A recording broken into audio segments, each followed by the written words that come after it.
So thank you for joining me today, Rona. And today we're talking about data sources and literature reviews for biological evaluations. So to get started, first question, why is the use of data sources so important? Well, physical and chemical information is a requirement for every medical device category, as outlined in ISO 10993 Part 1 Annex A.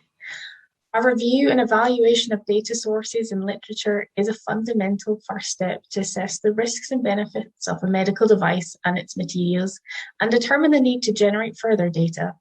This is an important activity which may help minimize potentially unnecessary and unethical animal testing. So Rona, what are the stages for when conducting a literature review? There's two stages to the literature review.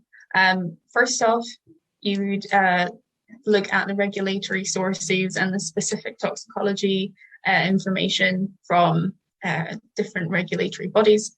And then this is supplemented by an academic literature review, looking at early stage research that might help support or provide further information as to the relevance of this material for your device.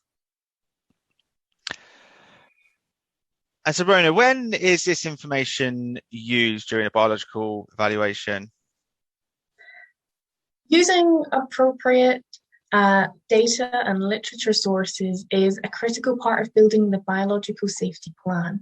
It can indicate whether raw materials are suitable for a proposed end use, gain information on potential contaminants that could be introduced during manufacturing, and establish a safe reference value to calculate the margin of safety for the materials in a medical device. It may also be required when responding to feedback and questions from notified bodies. So reviewing chemical information is a dynamic and ongoing process throughout the lifetime of a medical device.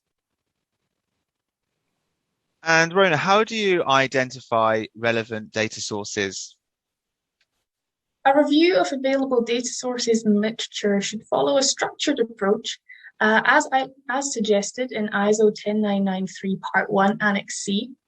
It should be done with rigor and objectivity and should allow verification by third parties. Prior to performing the literature review, a plan should be established for the identification, selection, collation, and review of available information. This plan should be documented and based on recognized practice for systematic review of scientific literature.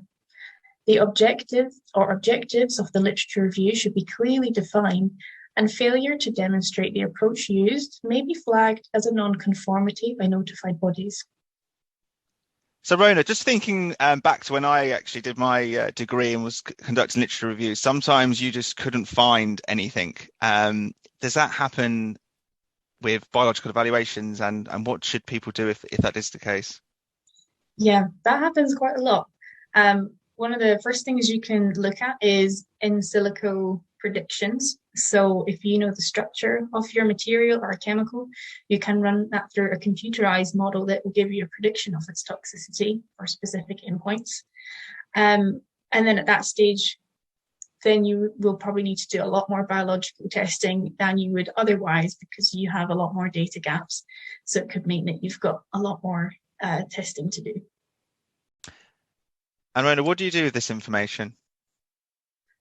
It's important to consider whether the available data in the literature are relevant to your device. The data should be interpreted within the context of the medical device categorization.